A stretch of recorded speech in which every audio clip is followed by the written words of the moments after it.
This is a Momentum Media production. The SMSF Adviser Show. Your expert insights into the biggest themes shaping the SMSF advice industry. Hello and welcome to the SMSF Adviser Show. I'm your host, Keith Ford, joined as always by my co-host, Aaron Dunn from Smarter SMSF. Hello, Aaron. Keith, how are you? I'm doing very well, thank you. Yourself? Not too bad. So I think I said to you earlier in the week I was hopping around. So the old man's calf injury unfortunately took hold of me recently. So it's been an interesting week or so, sort of making my way around and trying to get work done and do everything else. A couple of days of crutches as well. So fun and games. But we're not here to talk about injuries. We're here to talk about self-managed super funds. So as is always the way, let's have a chat about what's making news. Absolutely. And of course, we hope that the calf gets better, but it is on the mend. we don't have to linger on it. And I'm sure you wish you could avoid talking about it. Absolutely. So I guess the first piece of news that was a bit interesting from the week and that we're going to talk about to begin with was that we had the Centre for Independent Studies had a few things to say about the $3 million super cap. None of them were particularly positive, mostly pretty negative. We had Robert Carling, who's a former economist for Treasury, actually was the author of the kind of report that they put out. And he had a lot to say, one of which, all of it was pretty negative. But one particularly interesting quote that I felt was pretty good was that it's a piecemeal policy change with no connection to broader tax reform. Superannuation tax should not be left out of tax reform, but the time to reconsider it is in the context of broader tax reform, if and when that occurs, with a few other choice words like draconian involved. But the general idea being that this tax is pretty different. It's a bit unique. It's not something that's all that comparable to other taxes in Australia and not coming in the context of that broader reform. Their opinion is that it's a little odd doing it that way. Yeah, and I guess the reality is this has been the view that has been expressed to the government since it was first announced, that we have a taxing point in essence on unrealised gains within the way in which it operates because of the simplified approach that the government wants to take by using a member's total superannuation balance as part of that calculation. So this, I guess, is just another reference of those that have built up since these announcements were made, and they were made, I guess, shortly after the objective of super consultation was done. And I know last week we sort of spoke about putting the cart before the horse type of thing, and it still has that feeling. And really what the submission that was being made by this Centre for Independent Studies was, this whole fundamental justification for the new measure and the fact that it is, yes, whilst we do need to look potentially at the sustainability of tax concessions and so forth, the design is entirely flawed. And you sort of highlighted a couple of those issues in the comments that you made before. And that if we do need to have a discussion about the way in which tax reform needs to take place, well, let's consider this, but let's actually put it in the pot with everything else. Let's not create something out here that is entirely outside of the 9 dots as to what we understand, unrealised gains and the tax on unrealised gains actually should look like. And again, Treasury has had consultation and opportunity to listen to potential different approaches from within the industry about how they can deal with taxing at a higher rate. So potentially introducing a 15% earnings tax, but on actual earnings, because again, self-managed super funds have a greater level of detail available to them to deal with this specific issue and in essence avoid the inclusion of capital gains being taxed in an unrealised form. But the government to this point hasn't really been interested in that. So if we had this, I guess, specific way in which it could be done based on what you actually know, and if there isn't a model within the superannuation industry that can't deal with it, well, then yes, you would fall back to that default position. So we hope they're listening. We hope we get further consultation. We know that there will be a round of consultation where we see some draft legislation. But at this time, we just continue to twiddle our thumbs and we wait until we see what's next when it comes to this proposed measure. Yeah, and I guess while some of the criticism is shouldn't have it at all, some of the other criticism is if you're going to do it, it's just the way that you're going about it doesn't really make a lot of sense, right? Yeah, and I guess when we think about these large funds that exist, and there's always, from a media point of view, there's a lot of beat up, how many self-managed super funds have $100 million? It's this magical figure. Now, the reality is we are a generation away of all of those SMSFs disappearing because the laws were changed that said once that member has died, there is a mandated obligation to have to take some of that money out of superannuation because the survivor, the tax dependent of that person, has a limit in their own right as to how much they can have within a concessionally taxed environment. So the people that through no fault of their own, other than good investment performance, have seen their balances grow and grow quite significantly. Yes, they're going to get tax concessions, but it's going to be a finite period of time that they're going to get that. Now, the argument is $3 million is deemed to be rich in this regard, but we know quite clearly that the 80,000 is going to be well more than 80,000 because of the fact that we have people will die. We know that the $3 million cap doesn't start until 1 July 2025.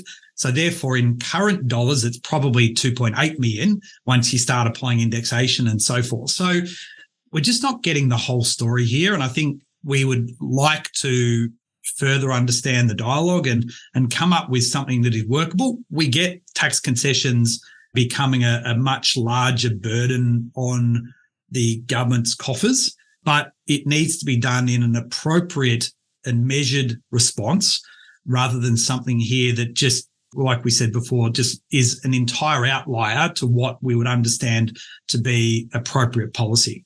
Yeah, and that point on indexation, it seems like from my perspective, it seems like a no-brainer that there should be some measure of indexation. Yeah. It just seems like of all of the arguments, it's the one that the layperson can understand most of like, well, you see what inflation's doing to your household budget. Right. You see how the change happens. We need some kind of indexation to keep up with that. Otherwise, that $3 million it's no longer 10 years from now. Yeah. So Keith, the other really interesting thing is you then start to create confusion in how the rules work. And there's a really good example of this that goes back to the 2017 rules, the superannuation reform rules, because the transfer balance cap indexes in line with movements in inflation. So we started at 1.6 and we're now at $1.9 million. And we've seen those $100,000 or $100,000 then $200,000 incremental change because of inflation. But there is a rule around what's called disregarded small fund assets that was put in place during the implementation of those reforms back then because there was concerns that people would be buying or shifting assets in and out of retirement phase to try and avoid having to pay capital gains tax. So what they did is they introduced this concept of disregarded small fund assets. But when they drafted the legislation, they referenced the figure of $1.6 million. So that figure is actually still a hardwired figure inside the Income Tax Assessment Act. So people are saying, well, actually everything's gone up, transfer balance cap's gone up. So is that number also up too? Well, no, that's actually a hard figure. So you've got to, all of a sudden, you've got to keep remembering a range of these different thresholds that exist. And this will be but another one that doesn't have any alignment to indexation, that is going to create more confusion because I think, as you rightly said, people just understand that it needs to keep pace with the inflationary impact that it has on money itself. So therefore, when times are moving pretty quick like they are at the moment, $100 today is not $100 in a year's time. So we need to adjust for that. And again, that would be an appropriate response as part of what we'd like to see going forward. For sure. And so talking about adjusting with the times, yes. my best effort at a segue there. Yeah. The second thing we were going to talk about is a bit of AI, a bit of artificial intelligence and the way that it kind of works within SMSFs and how it can be used by SMSF advisors. We had a story on the site which included a lot of quotes from David Basoli, who's a director of SMSF Alliance. his views, broadly speaking, being that, yes, it can speed a few things up, but there are a lot of downfalls. The way it's trained to know all of the information essentially up to 2021. And then after that, it's no longer available. There are some ways that I know that people can get around that, and asking it to specifically look for things can make that a little bit different. But just the general idea of not necessarily being able to trust what you get back and needing to be vigilant on its own. So I guess I just wanted to get your thoughts on the way that AI can kind of be used within businesses and whether you think it's a good idea. Yeah, so it's a fascinating topic because we are seeing it used within pockets of the industry already. And by that, I mean that we have to understand where and how it's being used in the sector. So let's take our SMSF software providers, for example.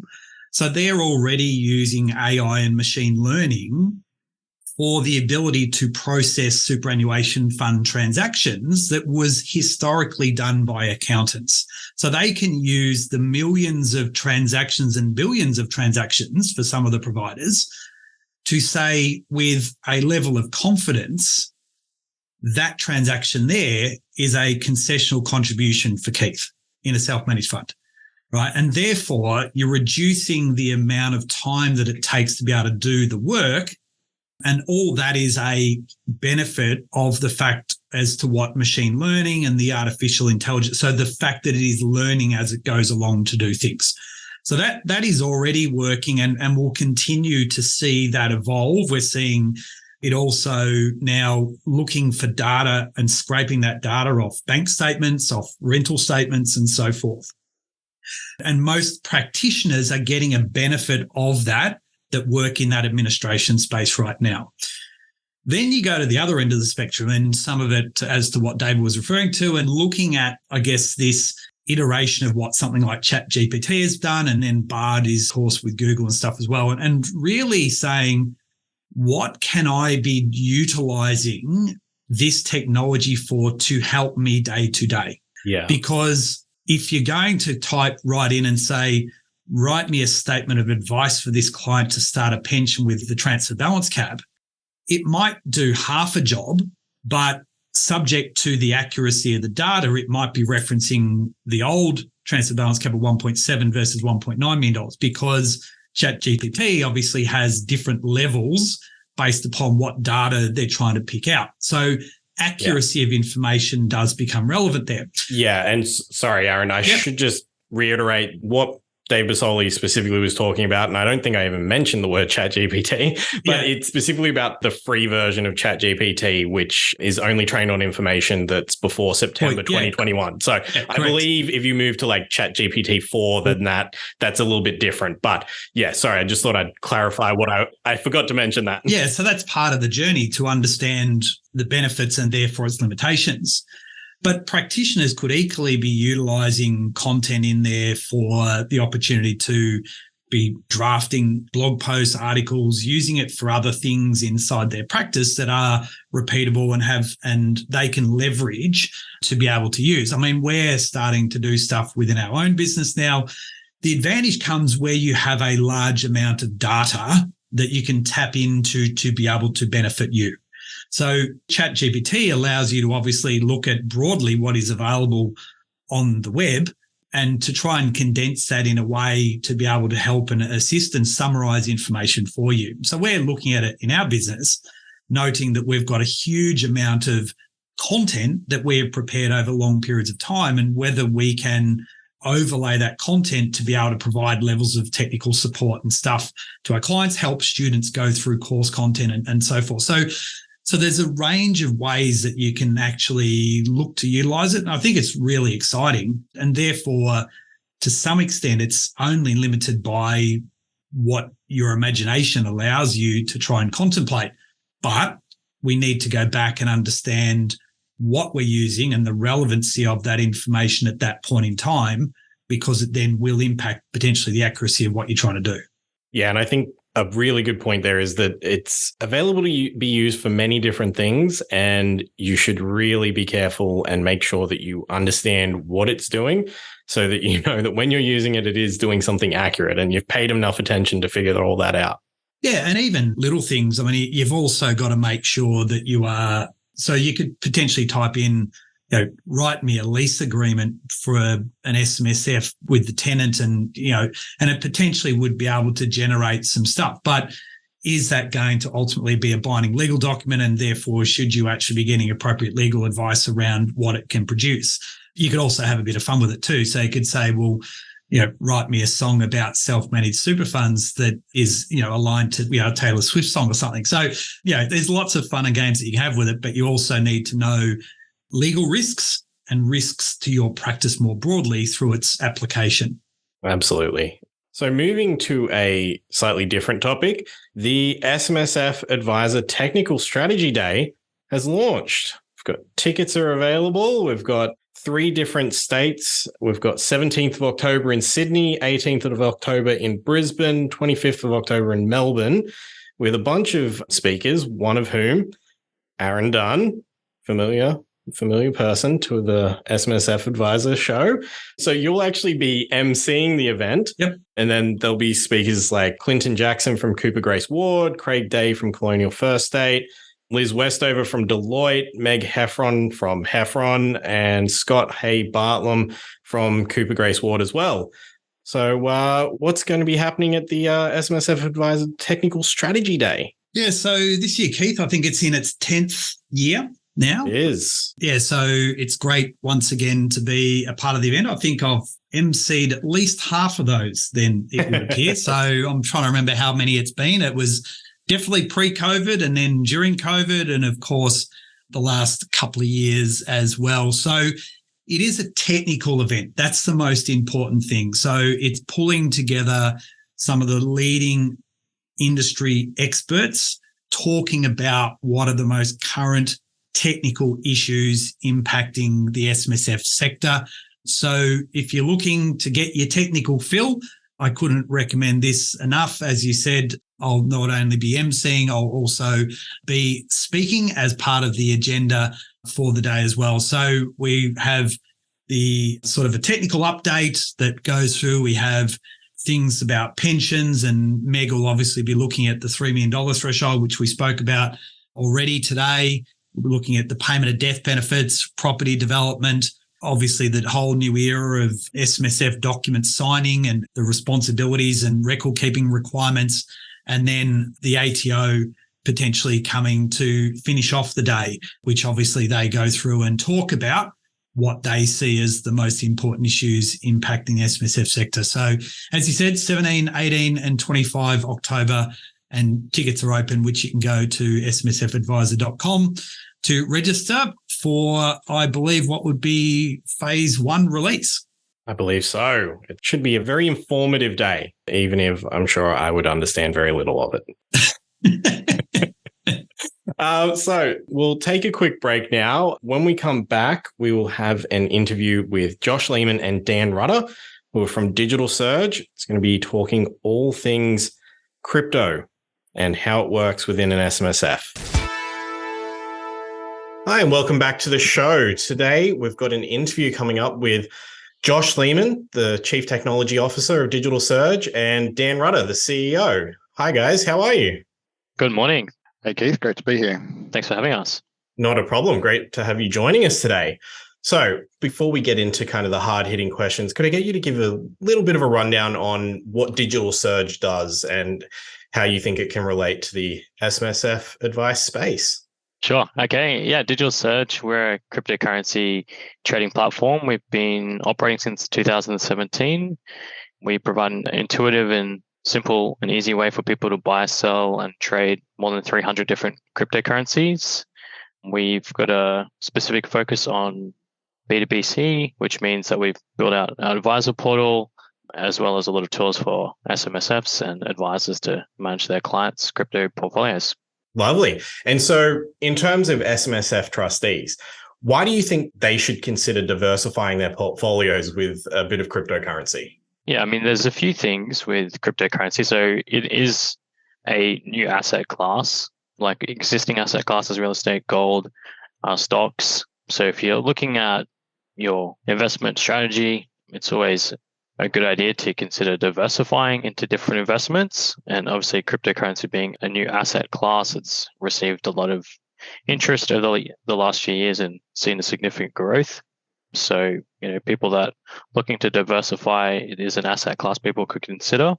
Yeah, crypto is also largely unpegged from the other asset classes. So if you are looking for a good diversification, like if real estate's going down, it doesn't necessarily bring down your other assets. So if you do diversify over multiple asset classes, it does hedge your risk going forwards. Right. I guess it's even a bit dissimilar to something like if you've got stocks and bonds and the way that different sections of the market interact with each other. Bitcoin, not just Bitcoin, but cryptocurrency in general, it does seem kind of just separate from everything else. It doesn't kind of roll in conjunction with the way that they work. I mean, I would say it follows similar trends to other high risk asset classes, but we're starting to see at times it diverge from what other asset classes are doing.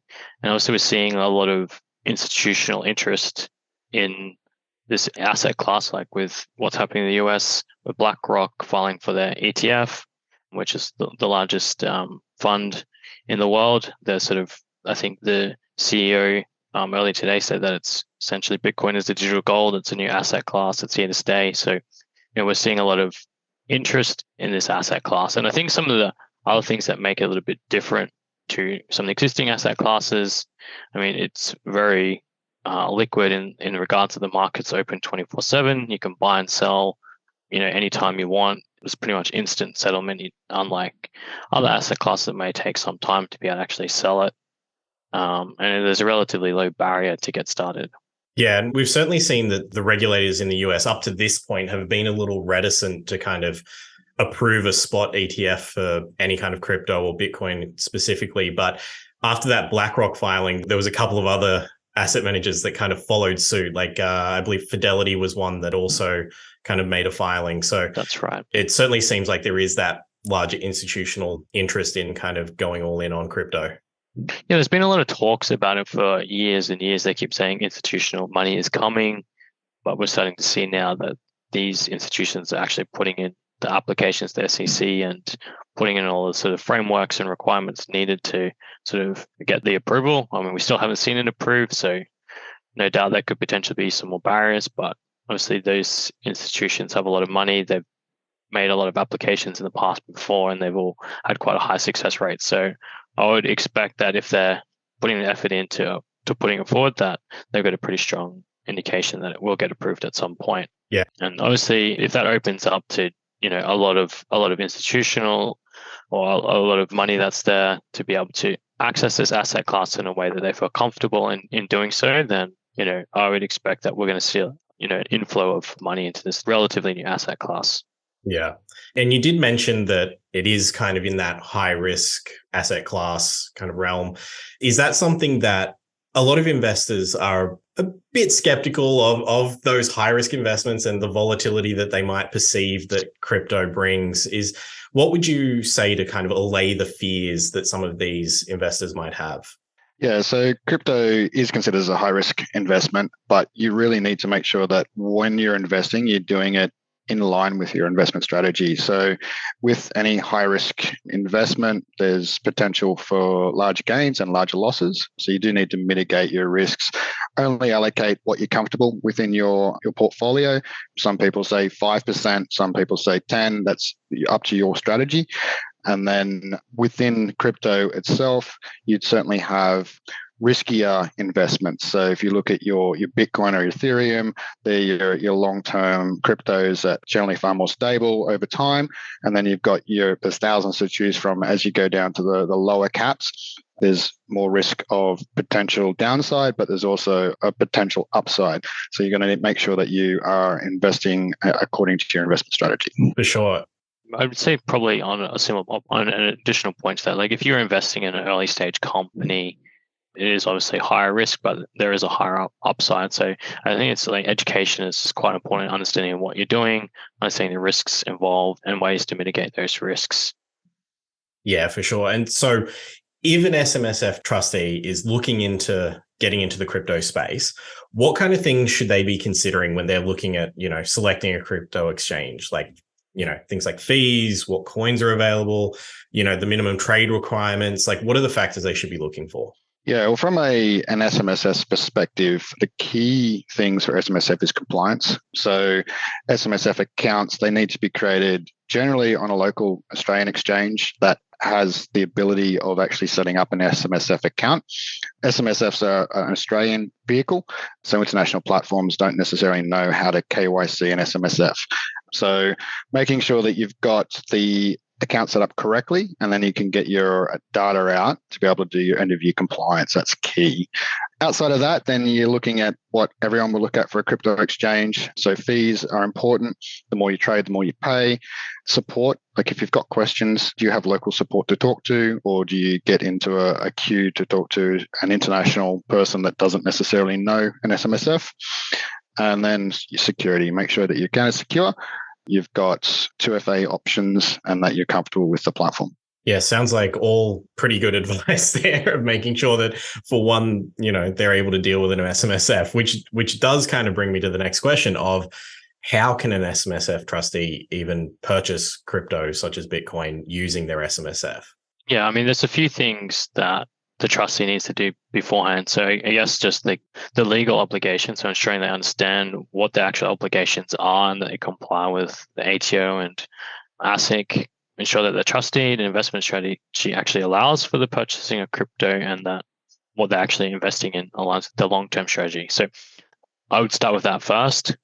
And, once you've built your investment strategy and understand how cryptocurrency fits into that, then you can start the journey. And I would say with anything, if it's something new to you, you would want to start small and, build your confidence over time. So take a conservative approach, because crypto does have, certain nuances that maybe other investment categories don't. So there's more responsibility on keeping your cryptocurrency safe and monitoring your investment over time to ensure that, it aligns with your investment strategy.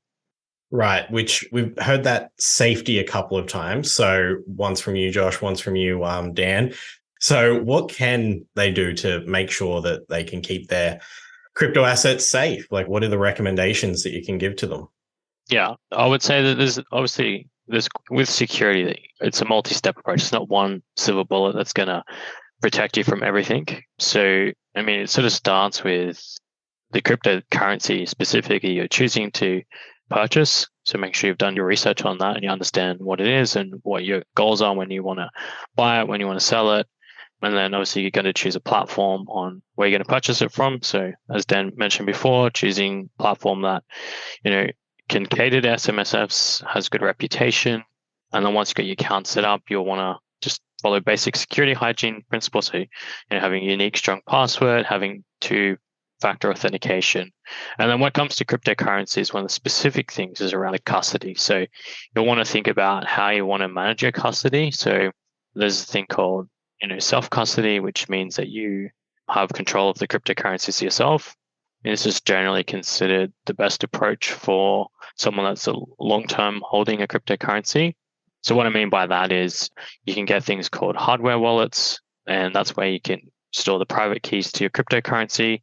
And that means the person who has control of that hardware device has complete control of the cryptocurrency. So if anything happens to the platform that you're working with, then, you'll still have full access to that cryptocurrency. But, obviously having that hardware wallet and self-custody has other levels of responsibility. You need to make sure that you understand how to back it up, how to keep it in a safe place, that, it's physically protected, and, want to make sure that you only keep your SMSF assets on that hardware wallet, and you don't sort of mix it up with your personal assets.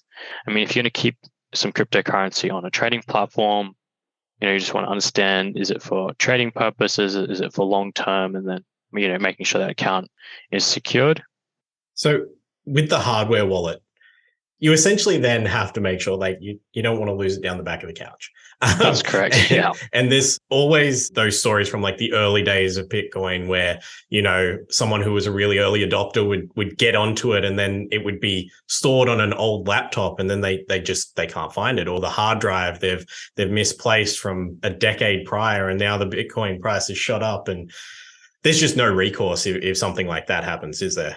Yeah, I mean, I would say like obviously the industry has matured a lot from those early days. We've now got Absolutely. dedicated companies that built hardware devices, they're PIN and password protected. And, you have a backup of your, seed phrase, which is a way to recover it. So when you see a lot of places that store gold in vaults, they also have the ability to store hardware wallets and seed phrases for cryptocurrency. So that's like quite a popular location to store the actual hardware wallet, as opposed to, keeping in your house. I mean, you may want to have two hardware wallets, for instance, and split in two different locations. I mean, that could be a whole topic to talk about, how to protect your hardware wallet. But there's a lot of information online. I mean, it's just, I guess, understanding overall the concept of custody, who has custody of the crypto. Are you doing it yourself? Are you relying on a third party to do it? And, sort of what measures do you have in place to ensure that, it's safe when it comes to time to, cash it out? Right. And so has Digital Surge explored managed custody as a potential solution there? And can you kind of give a bit more of an explanation on what managed custody is and how it's important? Yeah, thanks. We are at the moment investigating managed custody options. So a managed custody is a great option to remove the technical burdens of the current self-custody solutions, which will make it easier for everyday investors to have a safe and secure storage solution. So we're working with some legal advisors right now on how to manage a managed custody solution within the current legal and regulatory frameworks within Australia. So we see this as a kind of a great in-between solutions between those that want to fully manage their own self-custody across all the technical barriers and requirements, to those that just, they want to invest in crypto, but they want a safe and secure way to do it without having to do all of the management themselves. Yeah. And so I imagine for an SMSF trustee, that would certainly sound like a good option, because obviously often SMSF trustees are perhaps a little bit older. They're usually not setting up an SMSF when you're in your 20s. That's not exactly common. So I would imagine that they'd probably be looking forward to a solution where they don't need to be overly tech savvy, I guess. Yeah, that's right. I mean, we see SMSF investors, they're time poor. So they've got a job, they've got the day job, they've got their SMSF on the side. They want to have some sort of control over what their SMSF is investing in, but they don't necessarily have all of the time and resources to research everything. So for investing in SMSFs, they need the ability to get good information quickly, and then to reduce the kind of the workload. So how easy is to set up? How easy is it to get access to support if you've got questions? How easy is it to manage your custody going forwards? So that's what we see as key for helping out the SMSF sector and making sure that those that are managing their SMSF can do so with the right information and education. Absolutely. And so for SMSFs that have advisors, and that might be in the form of a financial planner or an accountant somewhere on either side of that, for a lot of these advisors, this is also something that's pretty new to them. They're probably not overly familiar with crypto. And so I have to imagine that getting some education through to advisors is probably be helpful in getting SMSF trustees in being comfortable with this kind of an investment. Yeah, definitely. So SMSF advisors are kind of the key piece for SMSFs. SMSFs have yearly compliance requirements. So every year it needs to be audited, and the auditor will be needing to review all of the transactions and making sure that it's the actual SMSF is compliant. So over the last couple of years, we've worked closely with a lot of advisors. So with their feedback, we've actually built an advisor portal, which allows the advisors to log in and access their clients' records automatically, kind of removing that additional barrier for SMSF investors at the end of financial year to have to go and gather that information themselves and then provide it through to their advisors. Right. And so that's kind of taking the legwork out for them. They're just log in, you guys have a look, and it's all sorted by Digital Surge. Exactly. Like we see ourselves, we focus on simplifying buying and selling cryptocurrency, whether it's for the customer or the SMSF holder, or also for the advisor for the end of year compliance. It's about simplifying that process and making it readily accessible to everyone. And just another thing I'd like to add is we also spend a lot of time building out our reports and our end of year statements with advice of Australian tax professionals. So that's something that, we've found with some of the other platforms, specifically the international ones, that don't really have those, statements edited in a way where they, show the GST and other things that are, required to lodge your taxes. So, like Dan said, we just have really focused on the Australian market and, trying to make that process as simple as possible. Yeah, and it's obviously being such that new asset class, it's also tough figuring out how it's going to be treated tax-wise. And obviously, I'm sure that's a big question for SMSF trustees as well. Yeah, I mean, taxes, I'm sure everyone loves to do their tax, right? Oh, of course. That's why they should have an advisor or an accountant helping them out with these kind of things, know the rules for them. And I guess that idea of whether it's, being treated as a stock, if it's being treated as an asset, how it's being treated, it's a whole other question for these trustees, I suppose. I did also want to ask, related to that client advisor portal, I believe that you've got a Digital Surge corporate affiliate program. Would you be able to give us a bit of information on that? Yeah, I'd love to. So our corporate affiliate program, it's been created to allow like your accountants, advisors, or SMSF administrators to have a streamlined process for onboarding their customers. There are multiple options for partners to onboard their customers, like including automatic account creation or a dedicated landing page with branded options for the partner. And then when customers create their account, they're automatically linked to that partner, which then gives the partner access to access the customer's reporting automatically within their partner portal. And there's also some revenue share options available for when the customer does transact on the platform. Right. And so I guess that's another way you're just trying to, as you've said a few times, make this as simple as possible for anyone getting into the crypto space. Yeah, that's right. So we've got partners who can actually create the account for the customer on behalf of the customer, automatically then have access to be able to do the auditing at the end of financial year. The customer can log in and do their trades as they see fit and know that at the end of the financial year, they don't have to worry about the compliance side because it's automatically linked to their advisor, and they can then handle the end of year compliance. I'm sure they love hearing that compliance handled. Yeah, compliance. We got involved in crypto a long time ago, well before a lot of the rules and regulations were really fine-tuned. So we've gone through all of those pain points on how do we actually process our end-of-year taxes for SMSF for many, many years. And we've got a philosophy internally about just simplifying everything. So we've seen this problem, we've seen our own burden to be able to do our own taxes, and then created solutions just to simplify that. Right. Do you find that at this point, understanding the tax treatment is reasonably straightforward for you guys, or is it still something that needs to be worked on, do you think? Generally, yes. So as a CGT asset, understanding how that tax treatment works is fairly straightforward.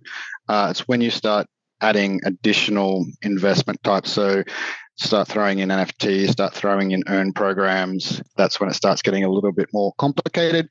But the key thing is, as long as the accountant or advisor has all of your transaction records, they can then allocate the tax treatment to each transaction record. There's also a lot of tools out there like calculators, crypto tax calculators that we all integrate with. So there's a couple of really good ones that are locally they understand the Australian tax laws and then can actually give you a good determination on your tax obligation at the end of the year. Brilliant.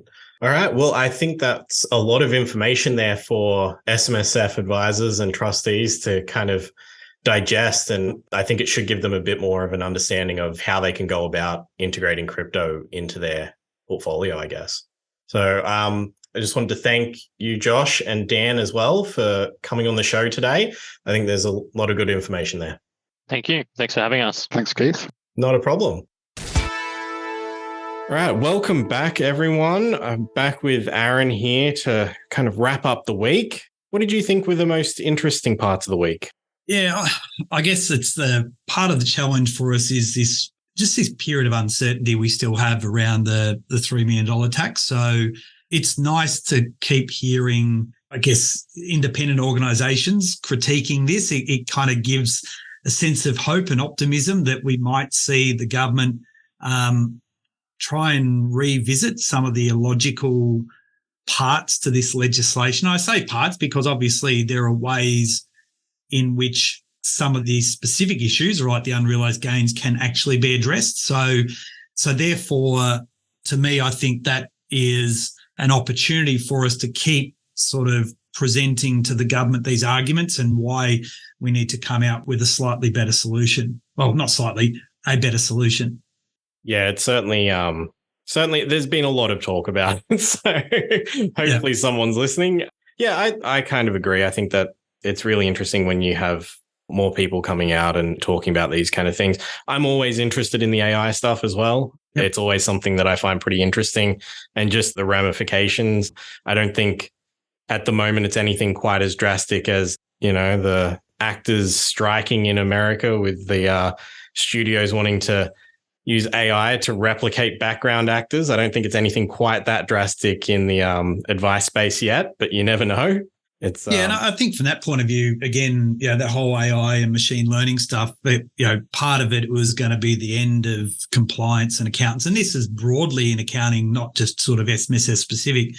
But the reality is there's more regulatory compliance obligations being imposed year on year on year. So all we're going to be doing is distilling down the elements that we can leverage that are repetitive and so forth, and therefore freeing us up to look at other things that are equally compliance-based and equally advisory-based and so forth, and revisiting the way in which we might be supporting our clients on an ongoing basis, again, whether that is on an advice level or in a compliance administration perspective. And the same would apply equally with other parts of the industry in terms of audit and the like as well.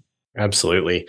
And just before we kind of wrap things up and head off, I do want to give a final reminder. This is a final reminder about voting in the SMSF Awards for 2023. You have until close of business on Friday, 21 of July. So only a few days left. Winners will be revealed in August on the SMSF Adviser site. But great program. Last chance to have your say. Yeah, absolutely. And I can't sort of reiterate that enough. There are a wonderful number of product providers in the industry, from software to cash products, investment products, auditors, educators, and the like. So this is your opportunity to show your support of the providers that you work with. And as Keith said, it closes this Friday. So Keith, as is always the way, if anyone has any questions, any suggestions about topics and speakers, how can they get in contact with us? Of course, they can get to us at editor@smsfadvisoronline.com.au and send us everything that they want us to hear about.